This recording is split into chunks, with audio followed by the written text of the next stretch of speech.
You're right that when we isolate, we prevent people from helping us. The things I keep from them are the very things I need assistance on because I'm afraid to be vulnerable. One day I asked him, "How are things going?" He said, "Well, one of the most empowering things I've experienced over the last week is that when I was able to help you think through this and spotted things you didn't see." How much information are leaders today missing out because they think they manage these people? If I open up, if I get exposed whatever isn't working or what my blind spots are, somehow they're going to not respect me anymore. I get a lot of good ideas, I get a lot of buy-in, I get people, the creativity, the resource at the table. I'm Michael Hunter with Uncommon Teams, and today we'll uncover fresh insights in what it means to lead today. Joining me is Dan Tocchini.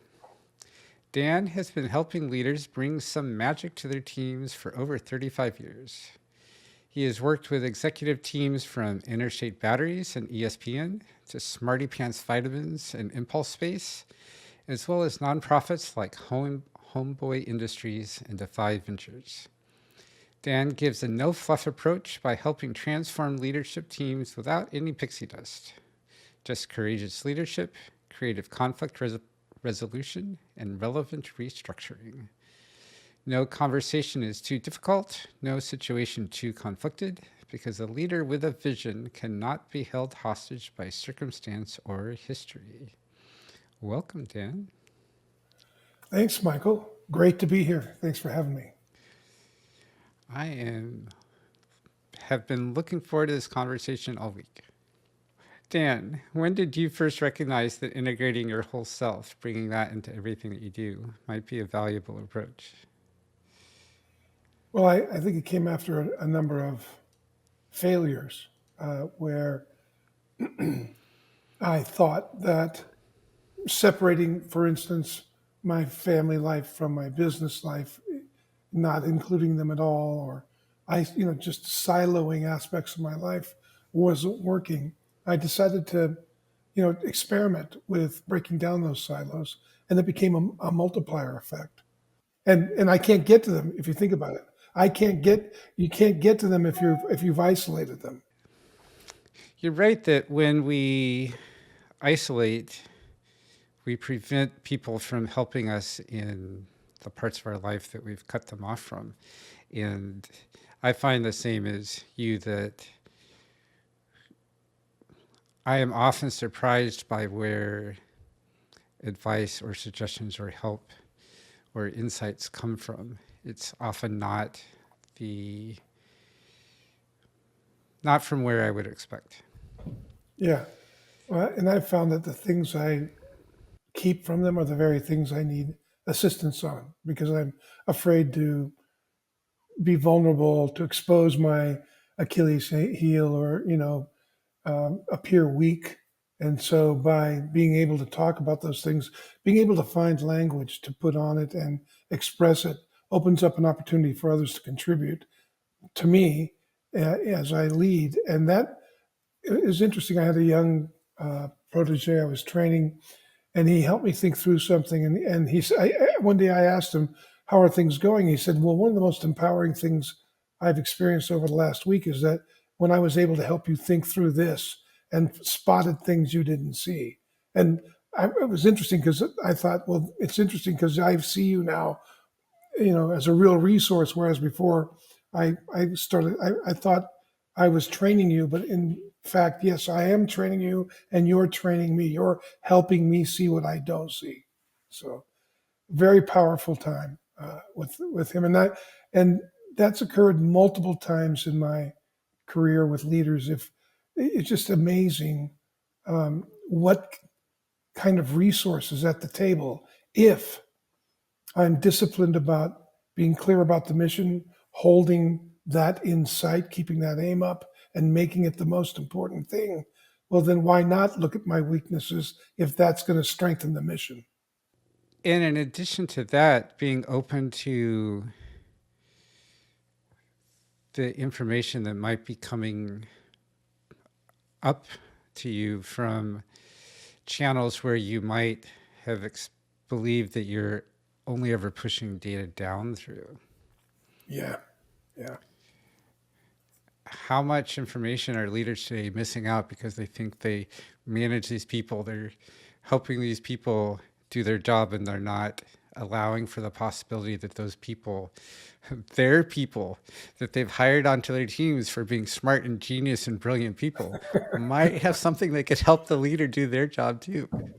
Well, I think it gets filtered through if I open up, if I get exposed whatever isn't working or what my blind spots are, somehow they're going to not respect me anymore. And really, the key I think there is what I want to do is create a culture of curiosity, of humility, because if we're learning, we're going to pivot quickly. That doesn't mean I'm not clear. It doesn't mean I don't take a stand.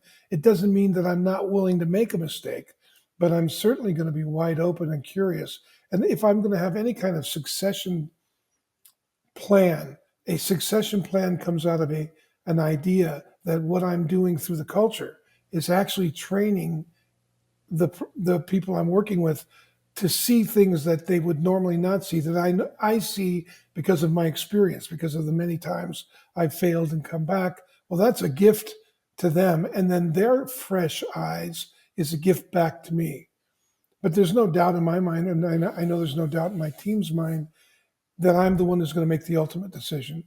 That, or that I have the power differential in my favor. It's my business, or I've been hired to run the business, or whatever that is. I don't need to press that into their. I don't have that. That's not a badge I wear like a sheriff. That's just that's a responsibility I have, both to the organization, to the board, and to the people that I lead. And I want to hear what they have to say, and also I get a lot of buy-in by that. I get a lot of good ideas. I get a lot of buy-in. I get people, the creativity, the resource at the table.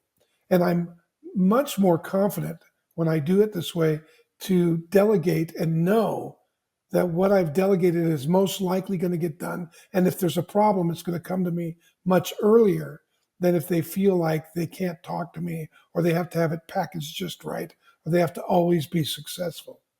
How do we find that balance between being open and vulnerable, asking for feedback, and also holding the line that ultimately I'm the one making the decisions, I'm the one responsible for the outcomes if they go south, uh, I'm the one in charge, to put it perhaps coarsely. Well, I think it's a contextual issue. You've got to, what context am I in? I mean, if we're in a, I want to hear feedback, but because I've heard your feedback may not mean I'm going to take action on it if it doesn't fit what I think is best for the company. And I'm going to be straight about that. I think a lot of it is being able to language, put words on what I'm thinking in a way that people can understand. They can see how they're connected, how we're connected in the process. And what's most important is that we win, that we actually have it. We push the ball over the line. It's not most important that I'm right. It's not most important that you're right. It's most important that we win. And I think that comes from orienting people to that by just the way you're with them, by them actually experiencing what's most important to you. You can say, it's very easy to say, this is most important for me because it's the company. But then if I go off and act on personal agenda that is obviously disadvantageous to the company, I'm sending a message. And as a leader, I think it's really important, at least for me, it's been vital to pay attention to how I'm living with my team. Am I living congruently with the values and mission, purpose, and vision that we've stated? And if I'm not, where can I get that? Where can I correct? Where can I openly express what's working, what's not working, and what's wanted and needed, right? I work to keep it out of a personal identity conversation and on to what's wanted and needed. Like what's wanted and needed here? Who can best provide that? Let's have that. And if I'm thinking like that, and I'm thinking like that in my discussions and conversations, people are going to live in that conversation. They're going to know what's going to make a difference. They're going to know how to frame breakdowns. They're going to have a better sense or orientation about how to work with me and each other and what's valuable, right?